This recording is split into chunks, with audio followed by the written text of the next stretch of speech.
Eh bien, on peut reprendre notre séance si vous êtes là.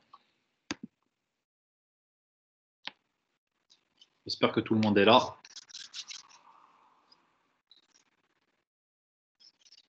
Vous m'entendez? Oui, monsieur. Eh bien, Oui, monsieur. on va entamer ce 5e chapitre où on va, comme je l'ai déjà dit, on va essayer de compliquer les choses à travers quoi? L'étude de deux métaux sous forme, au minimum de deux métaux sous forme d'alliage, dans ce cas, et étudier leur oxydation à haute température, bien sûr. Je vous rappelle que je suis en train d'enregistrer pour que je vous laisse la vidéo et que vous puissiez la retrouver quand vous en avez besoin, d'accord? Alors, donc, l'étude de l'oxydation des alliages est d'un grand intérêt scientifique et technologique, d'accord? Donc, c'est très important d'étudier donc l'oxydation des alliages parce que les alliages, ils forment partie, donc, en général, des différentes industries. Alors, c'est très, très important de leur donner une importance, étudier cette oxydation et essayer de voir comment faire pour éviter cette oxydation pour les mêmes raisons qu'on avait donc déjà citées dans le cas des métaux précédemment. Et dans ce cas, bien sûr, puisqu'on parle ici d'alliage, bien sûr, dans ce cas, le phénomène devient plus complexe que dans le cas des métaux. D'accord? Pourquoi ou d'où vient cette complexité? Pourquoi ça devient de plus en plus compliqué à interpréter? C'est à cause de quoi? Du fait d'avoir plusieurs métaux et dans ce cas, donc des affinités différentes dans ce cas pour ces métaux, dans le cas de ces métaux pour le gaz qui est oxydant. Si vous avez un métal qui a plus d'affinité pour un gaz que l'autre, donc le premier, bien sûr, aimerait s'oxyder plus que le deuxième. D'accord? Et je rappelle, bien sûr, et je vais insister sur le fait que l'affinité ne veut pas dire que les vitesses seront les mêmes. D'accord?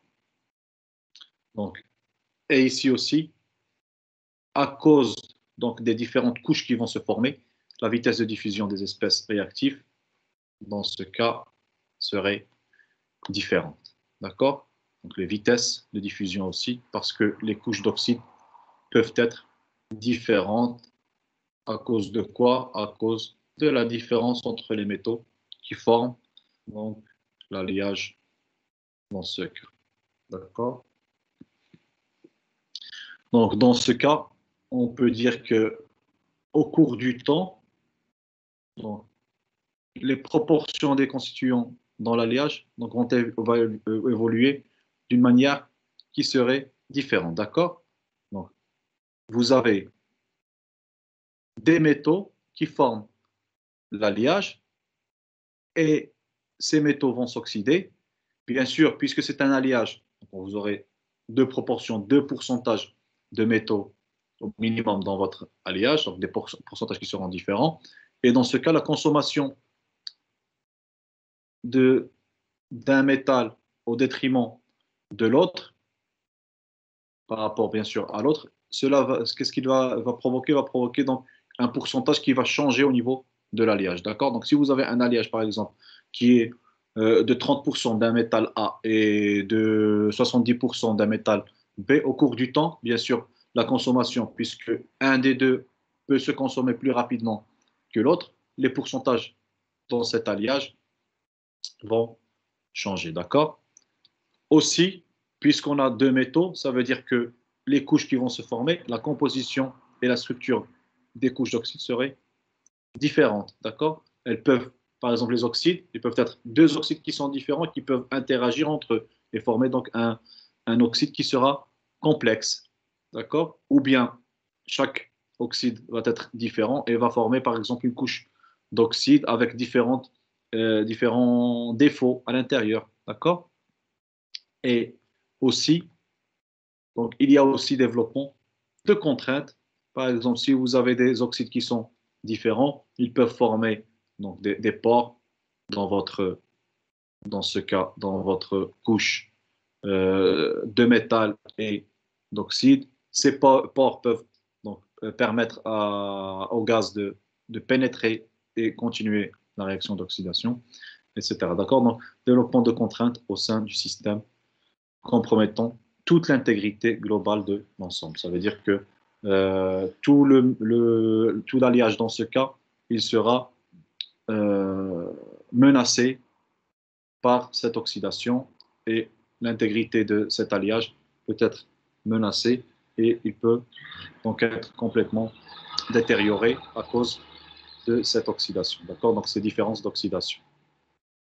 On a dit que les proportions changent par conséquence. Donc, l'alliage va changer complètement parce que les proportions que vous mettez dans votre alliage permettent d'avoir certaines propriétés bien déterminées. Imaginez que un 70% et 30% vous donnent des propriétés mécaniques qui sont très bonnes. Au moment où vous avez ces proportions qui changent, les propriétés mécaniques de cet alliage vont complètement changer.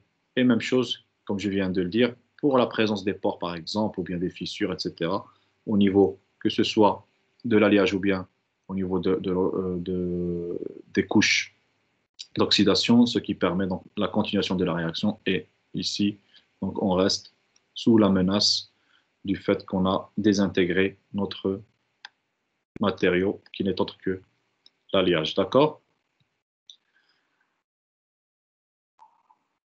Dans ce cas, dans notre cas, on va se limiter donc à des alliages qui sont binaires. Parce que vous voyez que c'est déjà compliqué d'appliquer ça pour un métal. Ensuite, maintenant, on a rajouté un deuxième métal. Si on rajoute plus que deux métaux donc, dans notre alliage, ça va devenir très compliqué à expliquer. Donc, on va se limiter. On va essayer juste de vous démontrer que cette étude est très difficile, elle est très importante, mais en même temps, elle est très difficile à effectuer puisque donc, deux métaux ont deux comportements qui seront différents. Et dans notre cas, on va se limiter donc à un alliage, on vient de le dire, AB binaire, où A sera majoritaire, ce sera le constituant largement majoritaire, qui sera le solvant ou bien la matrice, et B sera le soluté. Ça veut dire que B sera le constituant qui sera minoritaire dans le cas de cet alliage qui est binaire AB. Avant de continuer ici, j'aimerais donc juste attirer l'attention au fait qu'on est en train d'étudier un alliage. D'accord? Un alliage, c'est différent d'un métal. Parce que des fois, bien à chaque fois, pas seulement des fois, mais à chaque fois, j'ai des problèmes au niveau de la compréhension des étudiants qu'on est en train de passer à un autre système. Dans ce cas, c'est un système où on a au minimum deux métaux. D'accord? Ça veut dire que les différentes étapes de la formation des oxydes, dans ce cas, seront différentes. Rappelez-vous qu'au départ, on avait étudié un seul métal et on avait défini les différentes étapes de la formation de la couche d'oxyde. Et ces étapes, elles sont strictement réservées au métal seul. D'accord? Donc ne confondez pas ce qui est alliage et métal. Parce que je pose la question des fois durant les examens et je demande, donnez les étapes, par exemple, de la formation de la couche d'oxyde dans le cas d'un métal. Et on me donne donc le scénario de l'oxydation d'un alliage. Et vice-versa. Pour le métal, vous me donnez pardon, pour l'alliage, vous me donnez les différentes étapes pour la formation, donc, dans ce cas, de l'oxyde. Et on me donne les étapes du métal. D'accord? Donc faites attention, s'il vous plaît. Il faut différencier entre un système où il y a au minimum deux métaux et les systèmes qu'on avait déjà étudiés où on avait un seul métal. D'accord? Donc on a essayé de commencer par des cas qui sont simples, qui sont seulement les métaux. Et ensuite, maintenant, on a compliqué le système pour arriver à des systèmes qui sont des alliages où il y a au minimum deux métaux. D'accord? Et moi, pour faciliter la chose en plus, j'ai décidé pour le cours de rester seulement sur deux métaux. Ça veut dire que ça sera un alliage qui est binaire. D'accord? Avant de continuer, avant de donner ici donc les phases d'oxydation dans le cas de l'alliage, je vais rappeler celle des métaux. Celle des métaux, si vous vous rappelez, on avait dit qu'au départ, il y avait adsorption, puis formation de liaison ionique entre les cations du métal et l'oxygène. La deuxième étape, on avait dit qu'après une période d'incubation, on avait l'étape de la germination de l'oxyde à l'interface. La quatrième étape, on avait dit qu'on aura croissance latérale de ces germes jusqu'à recouvrement complet de notre métal par l'oxyde. Et ensuite, pour finir, on avait la croissance verticale, perpendiculaire vers la profondeur du métal, où on avait formation de l'oxyde au détriment de notre métal. D'accord? Et on avait décidé, on avait dit que l'étape donc, qui régit la cinétique d'oxydation dans le cas des métaux, c'est l'étape de la croissance verticale perpendiculaire de la couche. D'accord? Ça, c'est dans le cas des métaux. Et je vais insister sur ça. Et je ne veux pas avoir de réponse qui dit que les étapes de formation de l'oxyde sur un alliage sont adsorption à la surface, germination, croissance latérale, croissance perpendiculaire ou bien verticale. Non. D'accord? Ça, c'est pour le cas des métaux. D'accord? J'espère que une fois pour toutes, cette idée va rester dans vos têtes et ça va vous permettre de bien répondre durant les contrôles ou bien les examens. D'accord? Pour le cas des alliages, maintenant, bien sûr, on va définir donc à température, pression et débit de gaz fixé, donc constant. On a trois phases principales. D'accord? L'étape transitoire. La deuxième étape sera une étape stationnaire et la dernière sera une étape de déstabilisation. D'accord? Une première étape où on aura la formation donc, de l'oxyde dans le cas de l'alliage et on va voir où va se former cet oxyde. Je ne vais pas m'annoncer à dire que c'est complètement à l'extérieur de l'alliage. On a une étape qui est ici stationnaire. Donc, on a l'étape transitoire qui est la première, où on a la formation de l'oxyde. La deuxième, c'est une étape qui est stationnaire, où on n'a plus d'évolution à ce niveau, que ce soit de l'épaisseur ou bien de la masse. Ça veut dire que c'est comme si rien ne se passait. Mais on arrive à un certain moment où apparaît une étape de déstabilisation, où toute l'intégrité de l'alliage sera donc menacée et dans ce cas, on aura perte, décomposition de notre matériau, dans ce cas, l'alliage. D'accord? On va essayer d'aller dans les détails des différentes étapes. La première étape, c'est l'étape transitoire. D'accord? Où il y a développement d'une couche superficielle, les oxydes de chaque composant réactif se forment dans une proportion fixée par la composition initiale de l'alliage. D'accord? Donc, il y aura formation d'oxydes. Et faites attention ici, je dis qu'il y aura plusieurs oxydes parce qu'on a déjà plusieurs métaux. D'accord? Et bien sûr, donc, ces oxydes, ils seront dans des proportions qui seront différentes. À cause de quoi? À cause de la différence déjà des métaux qui existent dans cet alliage. D'accord? Et dans ce cas, les germes d'oxyde à forte vitesse de croissance, par exemple NiO, donc oxyde de cobalt, de fer, de cuivre, ils vont recouvrir les germes de l'oxyde à vitesse de croissance plus faible. D'accord? Que ce soit donc des oxydes qui sont complexes, que ce soit des spinels ou bien des oxydes donc de chrome ou bien d'aluminium. D'accord? Donc on aura ceux qui ont une vitesse qui est plus grande vont recouvrir donc ceux qui ont une vitesse qui est plus faible. Donc c'est normal. Ceux qui ont une vitesse qui est une cinétique rapide, c'est ceux qui vont se former le plus rapidement. Ça veut dire que les autres, ils vont évoluer d'une manière qui est plus lente. D'accord? Mais on va voir ça d'une manière qui est plus concrète sur les différentes classes donc par la suite. Donc, dans un premier temps, on va rester sur le fait que les germes d'oxyde à forte vitesse de croissance vont recouvrir les germes d'oxyde à vitesse qui est plus lente. D'accord? Et qui tentent donc à se développer latéralement dans ce cas. Et ce sont comme si vous aviez des îlots donc, dans une matrice. D'accord? Des îlots recouverts par un autre oxyde. D'accord? Ou bien des couches qui sont continues. On va voir les couches qui sont continues. Dans ce cas, comment l'une donc, va être au-dessus de l'autre ou bien va expulser donc l'oxyde ou bien le métal de l'autre. D'accord?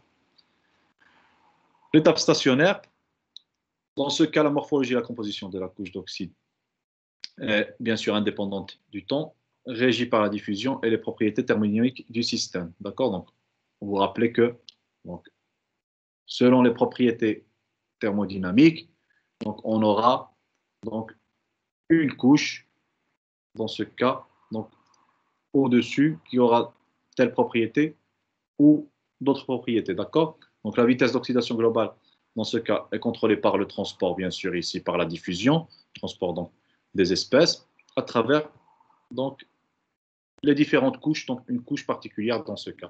D'accord? Et dans ce cas, l'expression est de type parabolique. D'accord? Puisqu'on parle de diffusion, il y a diffusion, mais cette diffusion, elle va différer donc, selon, bien sûr, la particularité, les propriétés de diffusion, les propriétés de défaut qui existent dans une des couches qui va permettre le passage des ions vers l'oxygène ou bien vers le gaz pour que la réaction continue. D'accord? Le transport donc, des constituants de l'alliage vers l'extérieur ou bien de l'oxygène vers l'intérieur du matériau conditionne la composition, la structure et la distribution des phases dans la pellicule d'oxydation. D'accord? Donc on va voir par la suite que selon les conditions dans lesquelles on va être, donc on va avoir une diffusion d'une manière ou bien d'une autre, et cela va affecter bien sûr donc, la composition qu'on aura, bien sûr la structure et la distribution des différents oxydes dans cette pellicule d'oxydation qui se forme. Les vitesses de diffusion à travers les oxydes dépendent de la nature et la densité des défauts, bien sûr, donc rien de nouveau ici. Donc ici, je rappelle que pour avoir donc, cette diffusion, donc, on a besoin de défauts et on a besoin d'être loin de la stoichiométrie au niveau des couches d'oxyde dans ce cas. Et l'obtention et le maintien de cet état stationnaire est à l'origine d'une protection qui est efficace. D'accord? Donc si on revient ici, si on a cette étape, on va voir par la suite comment préserver cette étape au lieu de passer à l'étape ici de déstabilisation. D'accord? Donc si on maintient cette étape, vous voyez bien que la vitesse de la réaction de l'oxydation devient plus faible. Cela veut dire qu'on a une couche qui est protectrice. Et on va voir comment essayer de maintenir cette étape. Donc on a, à cause du fait que l'alliage est en contact direct avec l'oxygène, on a la formation d'oxyde, oxyde avec S, ça veut dire plusieurs oxydes, mais à un certain moment, on aura cette étape ici qui est stationnaire, qui devrait être maintenue pour avoir notre alliage dans ce cas protégé, d'accord? Et éviter d'arriver à la dernière étape qui est l'étape de déstabilisation. Et l'étape finale, bien sûr, c'est l'étape de déstabilisation. Donc, dans ce cas, c'est à cause de quoi? C'est à cause d'effets perturbateurs associés, on va voir par la suite, par l'élimination sélective d'un constituant de l'alliage. Cela va changer littéralement les compositions donc de l'alliage. Si on expulse un métal par rapport à l'autre, ça veut dire qu'on change les proportions. Ou bien des effets mécaniques, on avait dit déjà, donc problème d'apparition de pores, ici perte aussi d'adhérence au niveau de la couche d'oxyde, des contraintes qui peuvent être donc dues à la température ou bien mécanique donc d'interface, si vous vous rappelez donc du coefficient de dilatation, etc. Ce qui permettrait que la réaction continue, consommation de plus en plus des métaux de l'alliage, et à un certain moment, bien sûr, on aura perte donc de l'intégrité de cet alliage. D'accord? On va voir en détail donc comment on peut avoir donc l'élimination par exemple sélective d'un des constituants qui va affecter à la fin donc les propriétés de l'alliage. D'accord? Est-ce qu'il y a des questions? Est-ce que c'est clair? Donc, 3 étapes, d'accord? Étape transitoire, stationnaire et déstabilisation. La première, c'est la formation des oxydes pour l'alliage. Formation des oxydes à cause de quoi? Du contact direct de l'oxygène sur notre métal dans ce cas. La deuxième, donc, c'est l'étape stationnaire, où donc, la cinétique est une cinétique qui est parabolique, où la diffusion joue un rôle très important à ce niveau. Bien sûr, elle va dépendre de les conditions thermodynamiques, comme on vient de le voir, donc de température, etc. Donc, pour la maintenir, ou bien si on la maintient, ça veut dire qu'on a freiné la vitesse de la réaction, on a freiné la corrosion. D'accord? Si on n'arrive pas à maintenir cette étape stationnaire, on arrive à l'étape finale qui est l'étape de déstabilisation. Et à ce moment-là, ce qui se passe, c'est que à cause du mécanisme de la formation des couches, donc ce que j'ai appelé donc effet perturbateur, qui n'est autre que l'élimination sélective d'un constituant de l'alliage, ça va changer donc les propriétés donc, de notre alliage. Et dans ce cas, donc, il y aura perte des propriétés physico-chimiques de cet alliage et perte donc, de ce matériau. Ou bien par effet mécanique, donc formation par exemple de pores, perte d'adhérence, etc., qui va donc permettre la continuation de la réaction. Et à ce moment-là, encore une fois, on aura donc perte de notre alliage. D'accord? Est-ce que c'est clair? Il y a quelque chose que je peux expliquer avant de passer à ce qui suit. Clair? Tout est clair? Oui, monsieur, c'est clair. Très bien.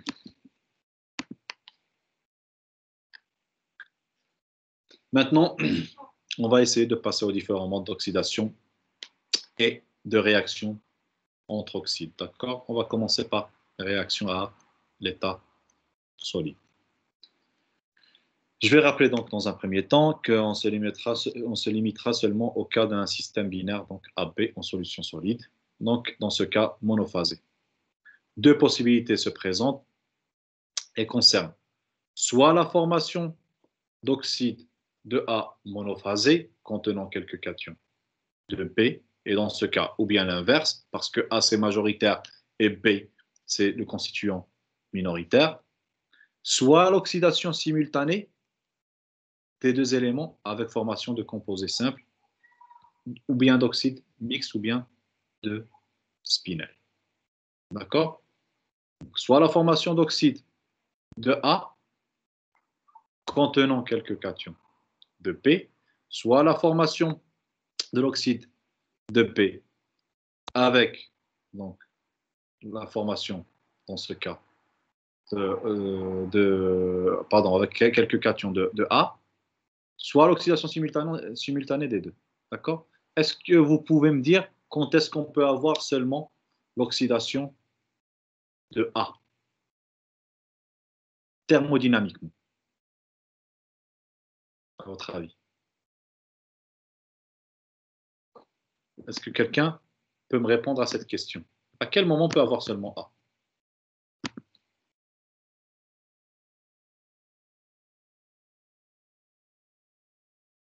En tenant en compte les conditions thermodynamiques, à quel moment on peut avoir seulement A? Oxydation de seulement A.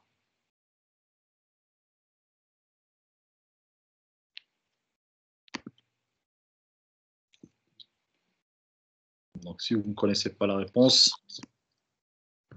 Delta G. Comment? Delta G? C'est delta G inférieur à delta G de A. Et comment on peut traduire ça d'une manière à parler de pression au lieu de variation d'énergie?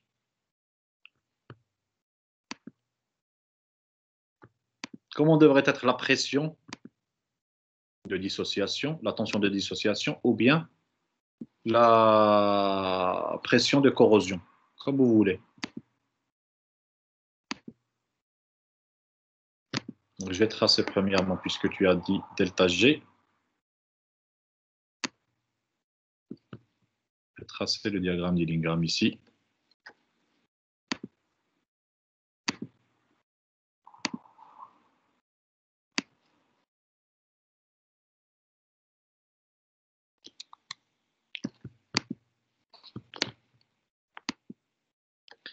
Donc ici, on avait dit que c'est T.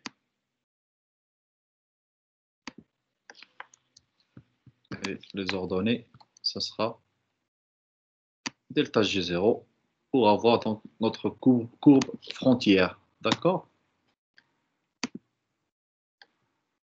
Delta G 0.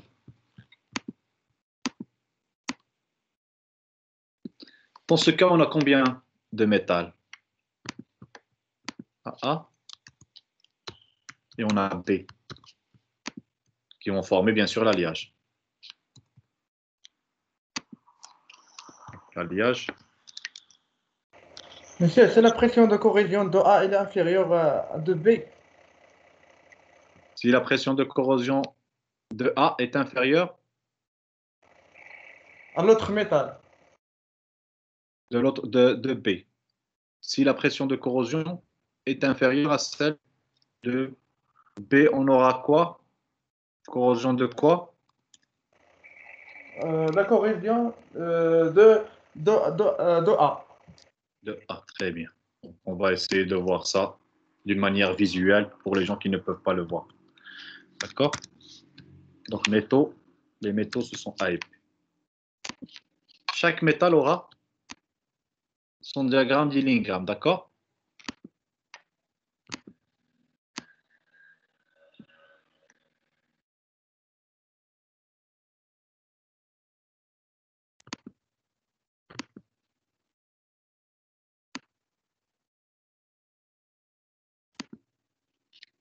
Donc, supposons que celui-là, c'est le diagramme d'Illingham.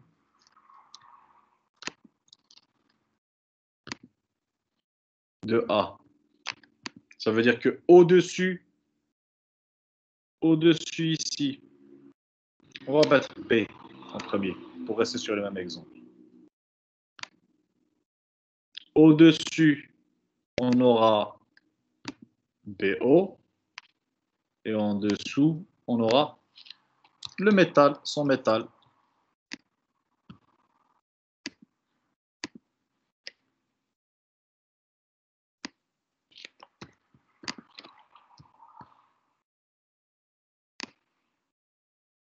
D'accord? Ça veut dire que si la tension de dissociation, donc à une température donnée, est inférieure donc à la tension de dissociation à l'équilibre, ici, on aura dissociation de BO, on aura B. Si donc la pression est à une température donnée est inférieure à la pression, dans ce cas de corrosion, on aura P qui ne va pas se corroder. D'accord? Pour un petit peu traduire ce que je viens de dire. Et on va prendre maintenant le diagramme d'Illingham pour A. D'accord? Donc ici A. O, on va le mettre d'une autre couleur.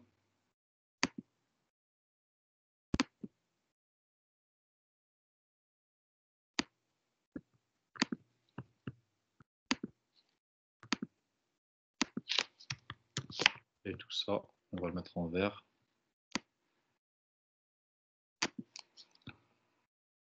C'est là, ce sera la frontière, ce sera notre équilibre. Dans ce cas, on va le mettre en vert. Est-ce que vous voyez ça? Vous pouvez voir ça? Alors, je vais faire une chose. Donc, sur cette surface,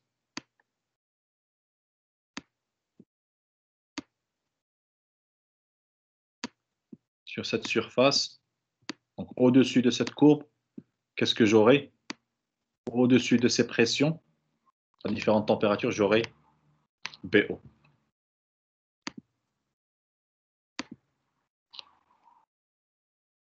Et au-dessus de la courbe,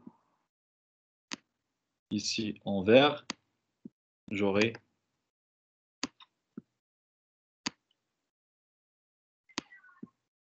AO. J'aurai l'oxyde de A.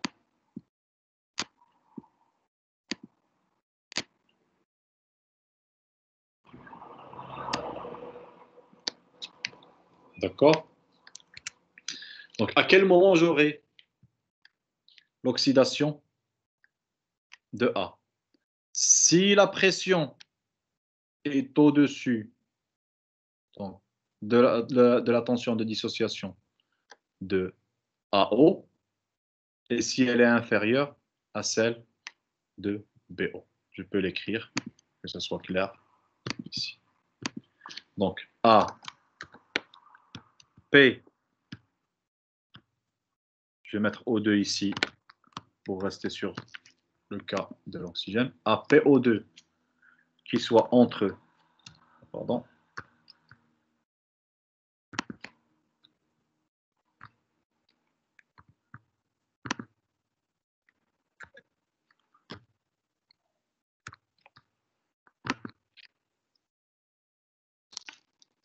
entre la pression de A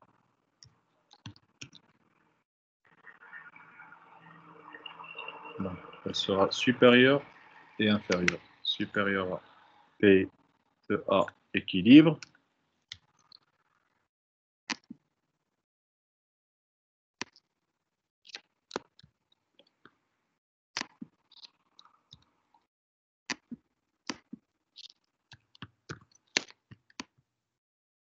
Dans ce cas,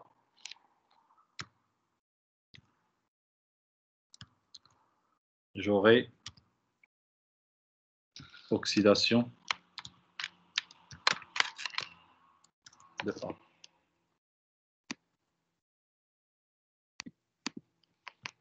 D'accord? Si on se trouve ici, dans cette zone, on aura seulement oxydation de A. B va être maintenu sous sa forme métallique.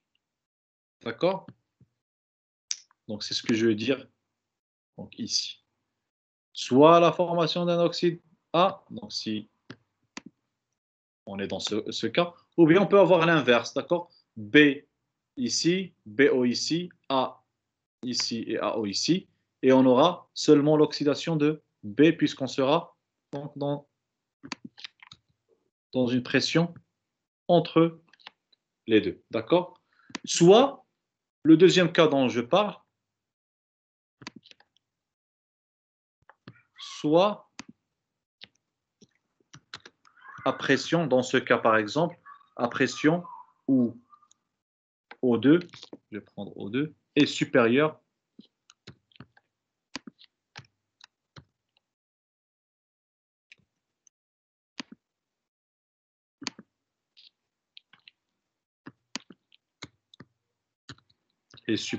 à la pression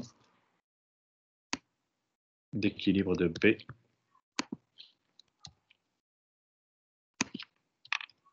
À ce moment-là, qu'est-ce qu'on aura? Oxydation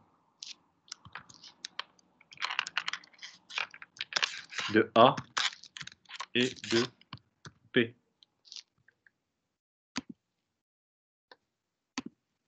D'accord? L'autre cas qui se présente, pour que ça soit clair pour vous, parce que sinon je sais que vous allez vous confondre. Si j'inverse,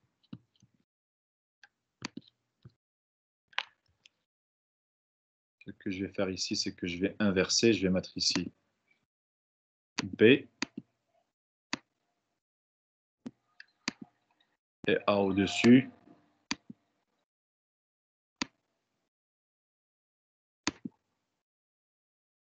AO totalement au-dessus et BO ici.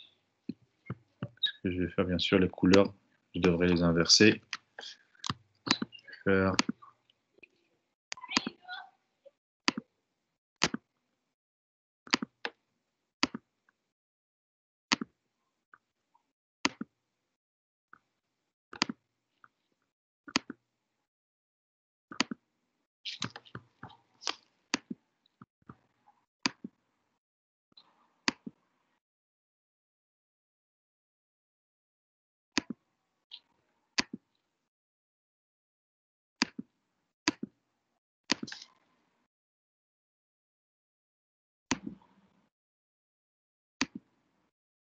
ça en vert. Bien sûr, ça va rester en vert. Vert. Et ça en rouge.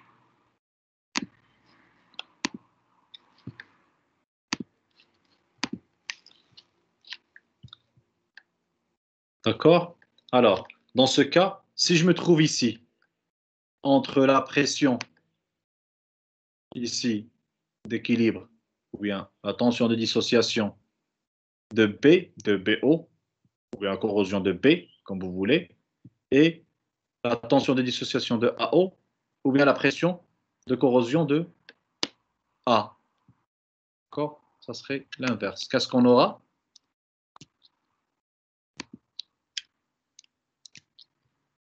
On aura ici seulement donc l'oxydation de BO, puisque l'oxydation de AO ne commence qu'au-dessus de cette courbe. D'accord?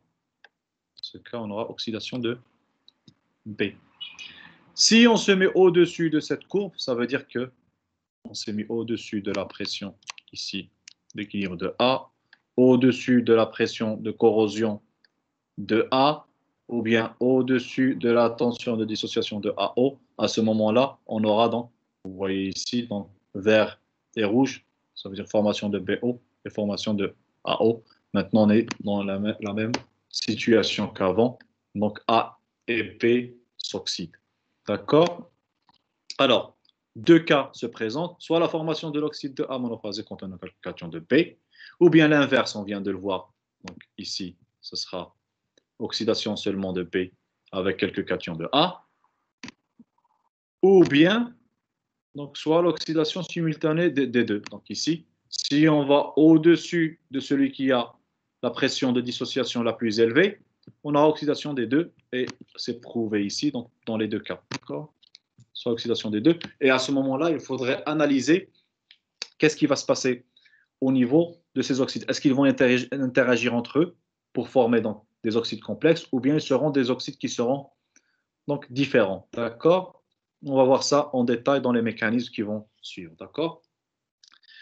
Donc, à profondeur croissante, l'activité en oxygène décroît. Les oxydes se disposent normalement par ordre de stabilité de croissance. Donc ça, on l'avait déjà vu dans le cas du fer et du cuivre. Donc, on aura toujours la disposition des différents oxydes, différentes couches. Donc, avec l'ordre croissant, puisque l'oxygène, donc, il est rare à l'interface alliage, dans ce cas oxyde, et il est plus riche donc, à l'interface oxyde-atmosphère. D'accord? Est-ce que c'est clair pour les cas? C'est clair? On s'est basé sur le diagramme d'Illingham. En se positionnant selon les tensions de dissociation des oxydes ou bien les pressions de corrosion, on peut déterminer quel est le métal qui va s'oxyder, à quel moment et dans quel rang de pression. D'accord?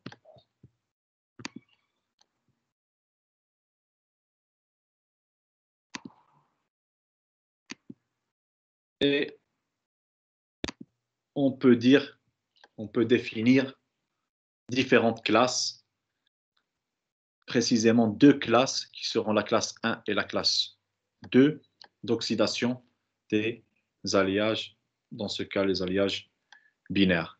D'accord? La classe 1 qui va contenir la classe 1A et 1B. Donc selon où est-ce que se forme donc l'oxyde, et selon aussi quel est celui qui va s'oxyder, donc des deux métaux formant l'alliage, d'accord? Est-ce que c'est celui qui est majoritaire A ou bien celui qui est minoritaire B? Ensuite, on aura la classe donc 2 où on aura dans ce cas l'oxydation simultanée, et dans ce cas on aura la classe 2A et 2B selon est-ce qu'ils vont réagir entre eux ou bien donc chaque oxyde va se former séparément, il n'y aura pas interaction entre les deux, il n'y aura pas réaction entre les deux oxydes de A et de B. D'accord? Alors, je viens de le dire, plusieurs classes sont proposées. La classe 1, dans ce cas, un seul élément s'oxyde, formation de AO ou de BO. Cette oxydation est strictement sélective et résulte d'une affinité très différente des deux constituants pour l'oxygène. La pression partielle de l'oxygène est inférieure à la tension de dissociation de l'oxyde le moins stable. Ça veut dire que on va se mettre ici et non pas au-dessus. On va se mettre entre les deux pressions de dissociation.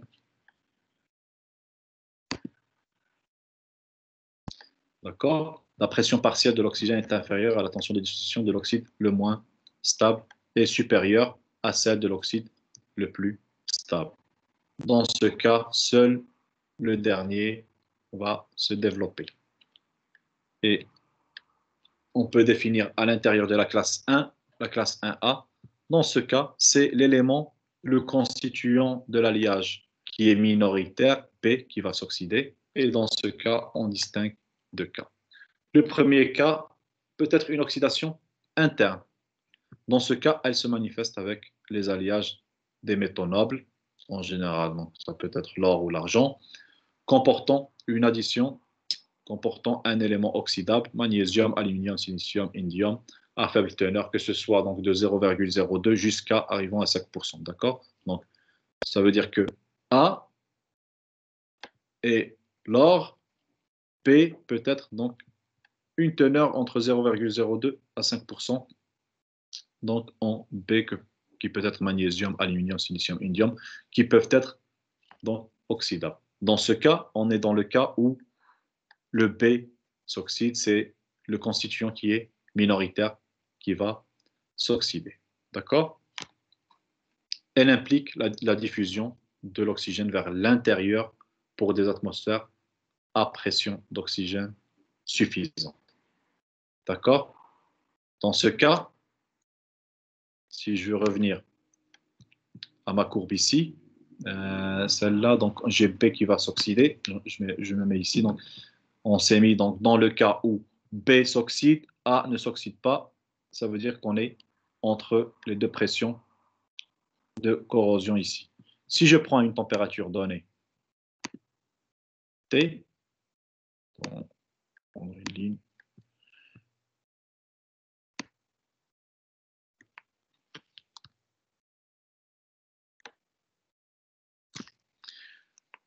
À une température donnée T, comme ça, on a bien sûr la pression d'équilibre de A et la pression d'équilibre de B. Mais si donc la pression entre les deux, dans ce cas, on la prend ici, suffisamment forte, la pression suffisamment grande,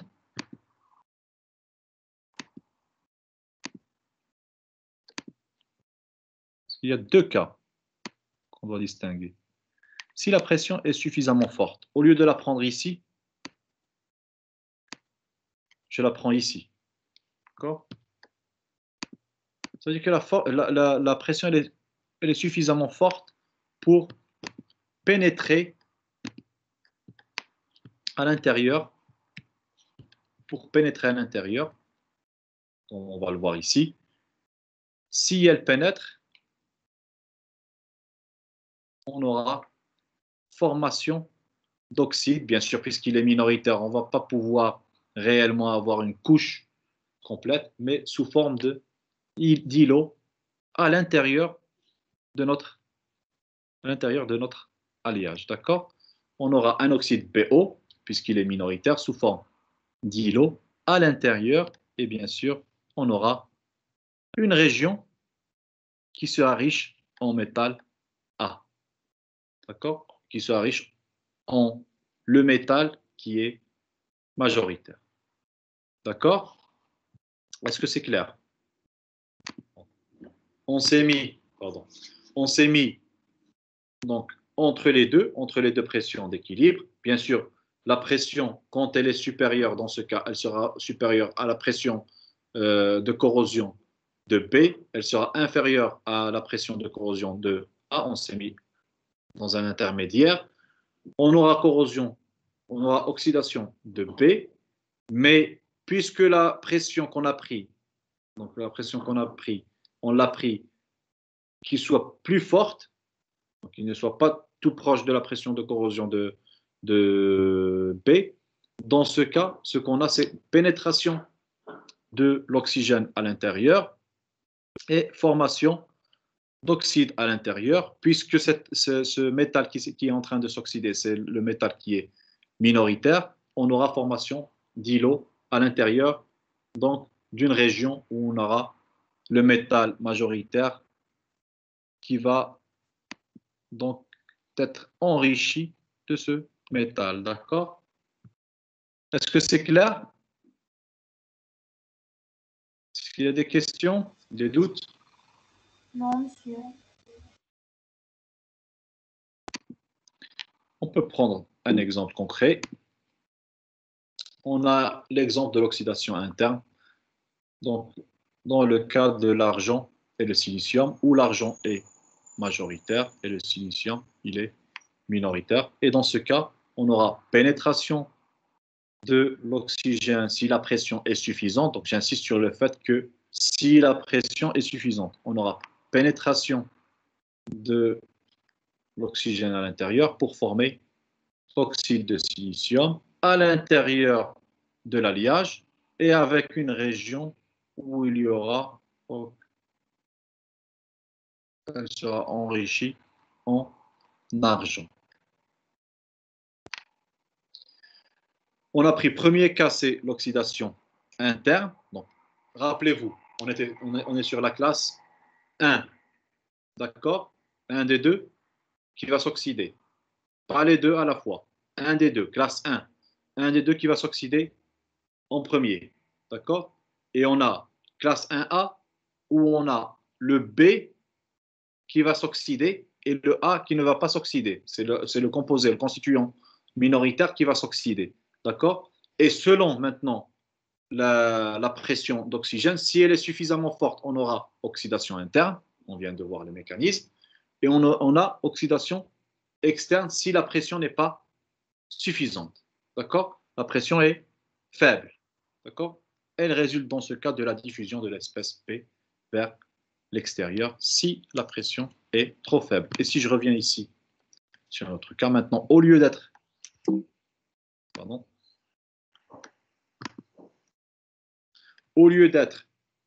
maintenant ici, maintenant je me suis mis ici. Donc, vous voyez que la pression diminue. Donc, si la pression est faible, si on se rapproche de la tension de dissociation de BO ou bien de la pression de corrosion de B, à ce moment-là, qu'est-ce qu'il va se passer? Ce qui va se passer, c'est qu'il y aura diffusion. Il y aura diffusion de l'espèce B vers l'extérieur. Comme vous le voyez ici, il y aura diffusion vers l'extérieur de B pour rencontrer l'oxygène à l'extérieur est formée la couche d'oxyde.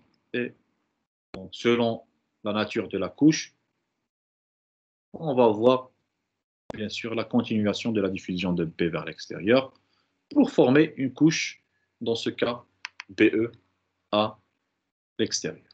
D'accord?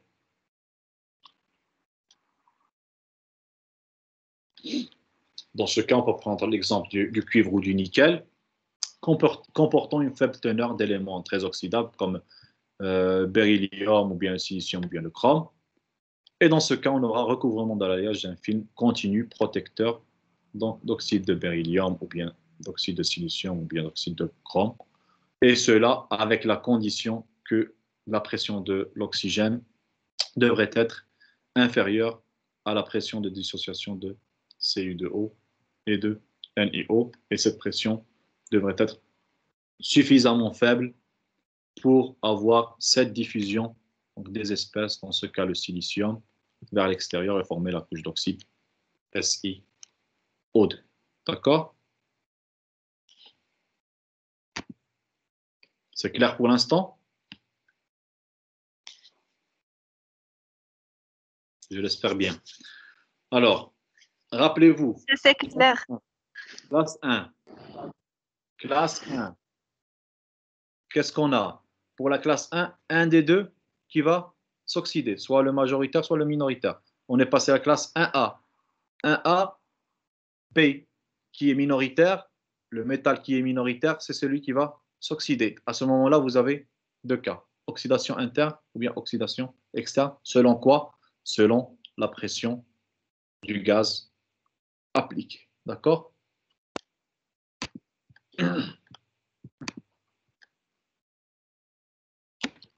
On continue.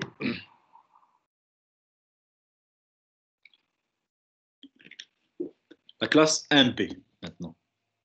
Maintenant, on était sur l'oxydation de l'élément qui était minoritaire. Maintenant, on est passé à l'élément de base, l'élément qui est majoritaire. Dans ce cas, on a pris A majoritaire et B minoritaire. Et cela se produit lorsque l'élément B est totalement inoxydable. D'accord? Cela veut dire ici. Cela veut dire que dans ce cas, donc B, il est immune, il ne va pas s'oxyder. On est dans cette région ici qui est seulement en vert. La pression d'oxygène devrait être entre la pression de dissociation de AO et la pression de dissociation de BO.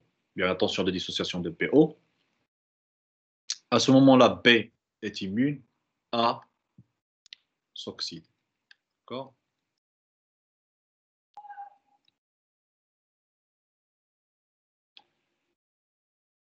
Et on a dit que B est inoxydable, ça veut dire qu'il peut être donc, sous forme donc, de métal noble comme l'argent, comme l'or, pardon, ou bien comme l'argent dans ce cas, ou à faible affinité pour l'oxygène. Ça peut être le platine ou bien le palladium.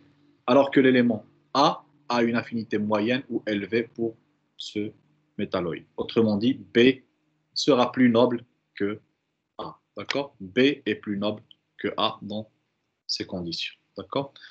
Des exemples dans ce cas, ça peut être donc le fer-nickel comme alliage, donc zirconium-cuivre comme alliage, cuivre-argent comme alliage, ou bien cuivre-or comme alliage, puisque le cuivre, c'est celui qui devrait être, dans ce cas, majoritaire. Deux cas se présentent. Le premier cas, donc, où on a formation, dans ce cas, d'oxyde de cuivre, qui est, donc ici, le composé, ou bien le constituant majoritaire.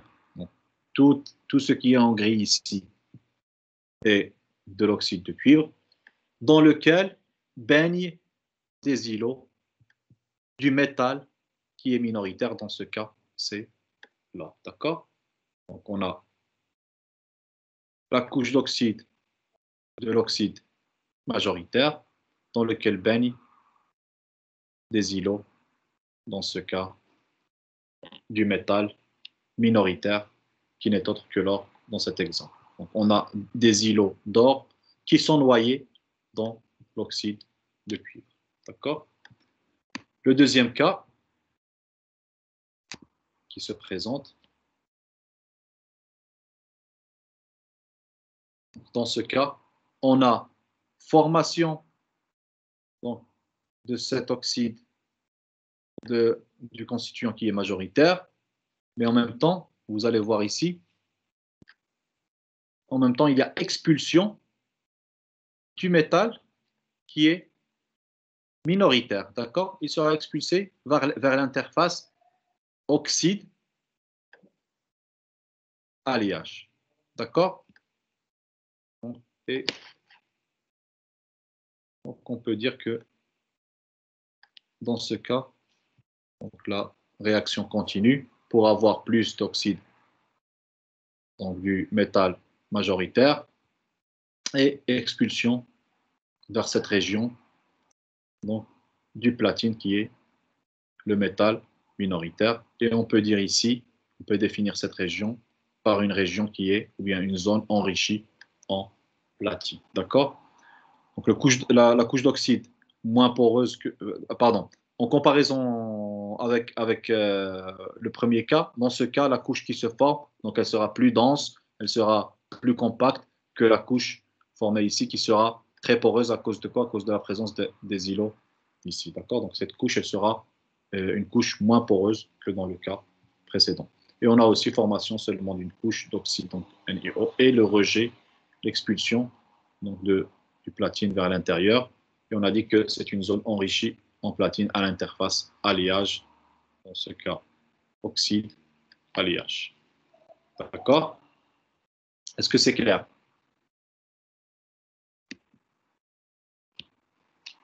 Donc, deux mécanismes se présentent. Oui, monsieur, c'est clair. D'accord? Très bien.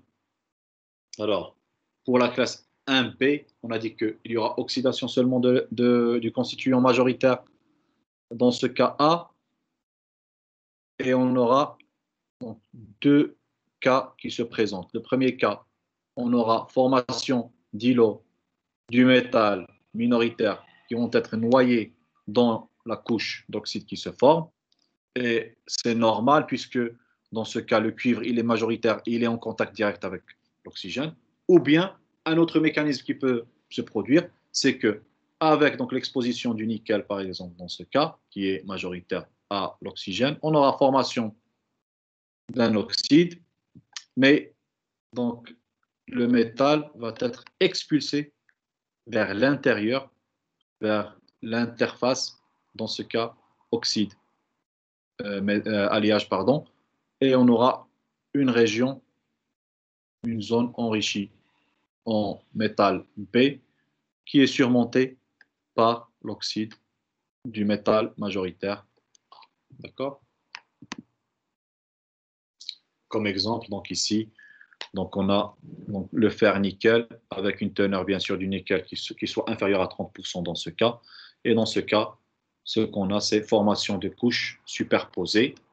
Ici, comme on l'avait déjà dit, on avait dit que plus on va vers l'extérieur, plus il y a d'oxygène. Donc, plus on va vers l'intérieur, les couches vers l'intérieur seront moins riches en oxygène. Donc, on aura différentes couches d'oxydation de quoi? Du métal majoritaire dans ce cas qui est le fer, qui est donc, au minimum de 70%. Et en même temps, avec la formation de l'oxyde de fer, on aura expulsion donc, du nickel sous sa forme métallique puisqu'il ne s'oxyde pas dans ce cas, vers l'interface entre l'oxyde de fer et l'alliage fer-nickel, et cette région sera enrichie en métal qui est nickel. D'accord? Donc, il y aura formation de couches superposées d'oxyde de fer et enrichissement de l'alliage sous-jacent en nickel. Il peut arriver donc à être enrichi, cette région, de 70% dans une couche de quelques dizaines de micromètres. D'accord? Donc, on est arrivé à la classe 2. Donc, je vais m'arrêter ici pour que je puisse faire donc, la classe 2 d'un seul coup. et terminer avec la partie donc, protection de la corrosion. D'accord, on va s'arrêter ici pour aujourd'hui, pour que je puisse le faire d'un seul coup. Sinon, donc, je vais faire une partie et l'autre partie va être donc, dans une autre séance et je crois que ça ne va pas vous aider pour rester concentré sur les mécanismes qui peuvent se produire donc, dans la classe 2, où donc, je vais vous annoncer déjà, ou bien je l'ai déjà annoncé, où vous aurez dans ce cas l'oxydation des deux. Ça veut dire qu'on va se positionner maintenant dans ce cas où on va se mettre au-dessus de la pression des deux, ou bien de la tension de dissociation des deux oxydes. On va se mettre dans cette région et on va voir deux cas qui vont se présenter qui sont clairs. C'est soit donc la formation des deux oxydes sans interaction entre les deux, il n'y aura pas de réaction entre les deux, soit vous avez interaction entre les deux et vous aurez formation d'un oxyde qui sera mixte, d'accord, que ce soit un spinel ou bien donc un oxyde qui sera donc un mélange, on va dire, des deux, donc ils vont se mettre dans le même réseau. Et à ce moment-là, on va voir comment pourrait évoluer donc l'oxydation dans ce cas. D'accord? Est-ce que vous avez des questions sur cette séance? Avant de terminer, avant de conclure.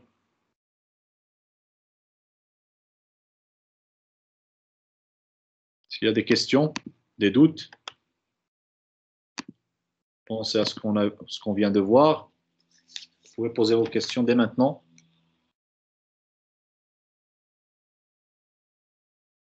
Alors, je vais insister. Monsieur. Je vais insister sur le fait qu'on a défini différentes classes, deux classes principales, et ensuite des sous-classes, on va dire. D'accord? Entre parenthèses, je vais les nommer des sous-classes. D'accord? Donc, on a des classes principales qui sont deux, qui vont dépendre de quoi?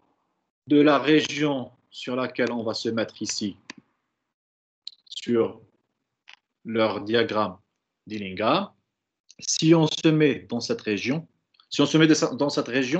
premièrement, déjà, les deux, ils sont immunes. D'accord? Il ne se passe rien. On n'a pas besoin d'analyser cette région. D'accord? Si on est en dessous de cette pression, ça veut dire que B va se maintenir sous forme métallique et A va se maintenir sous sa forme métallique. Ça veut dire que la pression est suffisamment faible pour maintenir les deux sous leur forme métallique. D'accord? On a dit deux classes qui vont dépendre de quoi? Qui vont dépendre de la zone dans laquelle on se met. D'accord? Soit un des métaux s'oxyde, qui est cette zone, ce sera la classe 1, soit les deux s'oxydent en même temps. D'accord? Ce sera la zone où on a les deux couleurs, donc vert et rouge, au-dessus de celui qui en principe était le plus stable. D'accord? Le métal le plus stable au départ, maintenant, les deux s'oxydent. Donc, classe 2, ça sera les deux s'oxydent. Ensuite, donc, pour chaque classe, on a vu la classe 1, donc avec les différents cas, et la classe 2, on va la voir la séance prochaine. D'accord? La classe 1, on a dit qu'on a soit classe 1A, soit classe 1B. La différence entre la classe 1A et la classe 1B, c'est que la classe 1A, c'est le constituant minoritaire qui va s'oxyder et le constituant majoritaire qui va rester donc sous sa forme métallique. D'accord? Et pour la classe 1A, on a déterminé donc deux cas. Ou bien on a distingué deux cas. Le premier cas, c'est une oxydation qui peut être interne, ça veut dire que la pression est suffisamment élevée, bien sûr suffisamment élevée sans dépasser la pression, dans ce cas, de corrosion du constituant majoritaire, qui est A. D'accord? Donc suffisamment élevé sans dépasser la pression de corrosion de l'élément, de constituant majoritaire dans ce cas. Ça veut dire que cette pression elle est suffisamment forte pour pénétrer à l'intérieur de la couche et dans ce cas, on aura oxydation donc interne du constituant qui est minoritaire B dans ce cas. Si la pression maintenant est suffisamment donc on va dire, faibles, sans dépasser bien sûr la tension de dissociation de PO, si elle est suffisamment faible, on aura oxydation externe. À cause de quoi? À cause du fait que les cations, les cations du métal vont essayer de diffuser vers l'extérieur pour former la couche d'oxyde. Bien sûr, on parle toujours ici de gradient de concentration. D'accord? Ensuite, on a défini la classe donc 1P, et dans ce cas, pour la classe 1P, on avait dit que dans ce cas, c'est le constituant majoritaire A qui va s'oxyder et le constituant minoritaire B va se maintenir sous sa forme métallique. Ça veut dire qu'on est sur la même zone ici, mais maintenant c'est A qui va s'oxyder et non pas B. D'accord? Et on avait défini donc deux cas qui peuvent se présenter. Puisqu'on a contact direct de notre alliage avec l'atmosphère, ça veut dire que celui qui s'oxyde va s'oxyder directement. D'accord? Et dans ce cas, il va former une couche d'oxyde, dans ce cas à eau, mais avec la présence donc du métal B qui va s'agglomérer, on va dire, sous forme d'îlot à l'intérieur de cette couche d'oxyde à eau. D'accord? Le deuxième cas qui peut se présenter, c'est que au lieu que le métal B reste donc dans cette couche qui s'est formée, il va être expulsé vers l'intérieur, vers l'interface alliage-oxyde qui s'est formée. Donc on aura au-dessus notre couche d'oxyde et à l'interface, on aura une zone qui sera enrichie en quoi? En métal B. D'accord? Et on a dit que la différence entre le premier cas et le deuxième cas, c'est que pour le premier cas, on a une couche qui sera très poreuse. Et dans le deuxième cas, la couche sera moins poreuse parce que la couche sera plus compacte, elle sera plus continue. D'accord? Et la séance prochaine, on va passer à la classe 2 où on aura soit deux oxydes qui vont se former mais qui ne vont pas réagir entre eux, soit donc ils vont réagir entre eux pour former des complexes ou bien des composés qui sont type spinel. Est-ce que c'est clair? Est-ce qu'il y a des questions? Monsieur, Oui, très bien. Enfin, j'ai une question concernant la partie cinétique. oui. Oui, pourquoi on a écrit que la masse de l'oxyde égale à l'épaisseur de diffusion ou l'épaisseur de la couche de l'oxyde? Comment? Tu parles de la démonstration. Oui. La masse. Oui. On a écrit que Oui. la masse.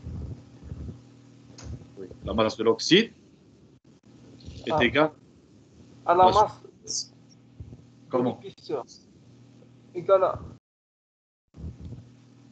La masse de l'oxyde est égale à la masse volumique fois la surface fois l'épaisseur, parce que c'est le volume. D'accord? Donc, on a la masse volumique, c'est quoi de l'oxyde? C'est la masse de l'oxyde divisée par son volume. D'accord? Et le volume, c'est quoi? Ça sera la surface. Ici, ça c'est en 2D. Mais normalement, c'est en 3D. D'accord? C'est une surface ici au-dessus. Donc, on a une surface S qui sera la même qu'on a au-dessus du métal, fois l'épaisseur pour avoir cette surface. D'accord? C'est la surface fois l'épaisseur de l'oxyde. D'accord? Donc la masse, ici, si vous remplacez le volume, ce sera ρ, donc ici, la masse volumique, fois la surface, fois Eox, parce que ça, c'est le volume. SEox, c'est le volume. D'accord? Donc d'après la définition elle-même de la masse volumique. Est-ce que c'est clair? Oui, monsieur. Plus de questions si vous en avez. Sur cette séance ou bien les séances précédentes, s'il vous plaît?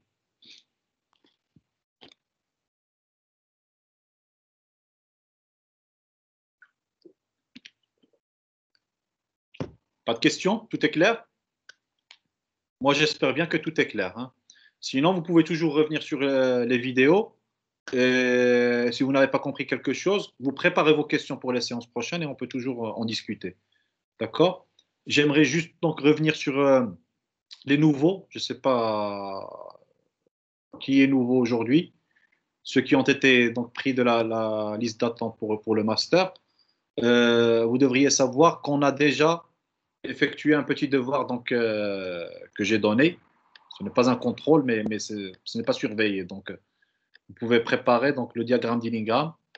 Vous pouvez contacter vos collègues pour qu'ils vous passent l'énoncé. Ou bien, vous m'envoyez un email, un petit message, où vous me dites que vous êtes nouveau, vous vous appelez tel, et je vais vous passer donc l'énoncé pour essayer de tracer le diagramme d'Ingram que j'avais déjà donné.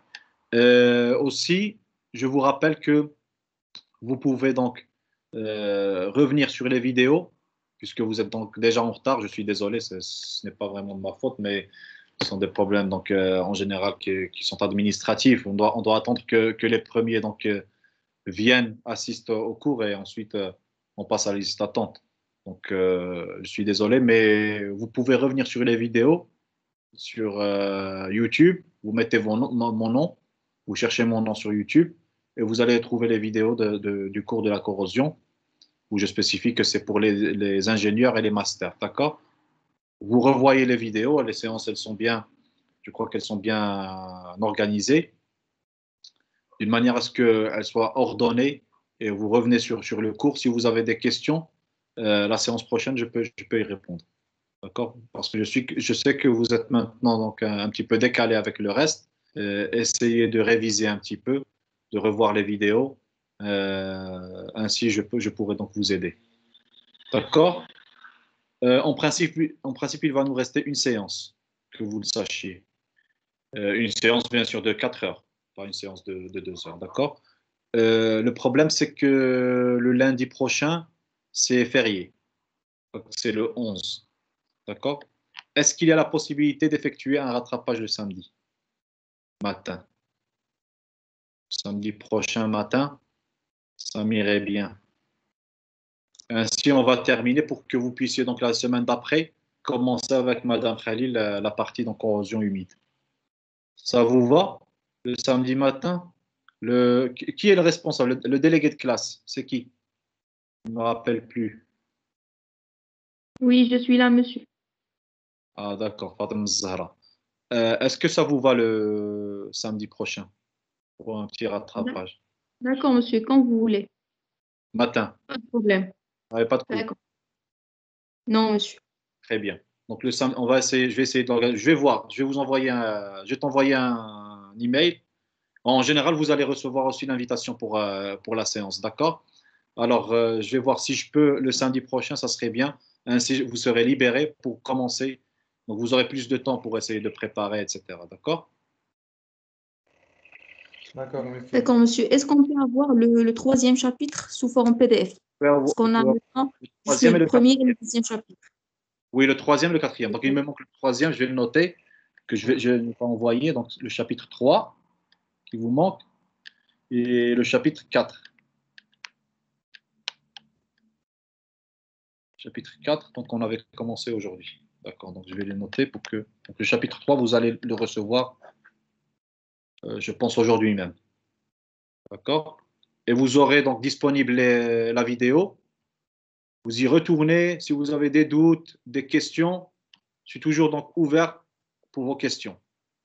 J'espère que c'est en train de se passer donc, d'une manière qui est fluide, parce que je sais que ce n'est pas aussi évident donc, de le faire d'une manière à distance. D'accord?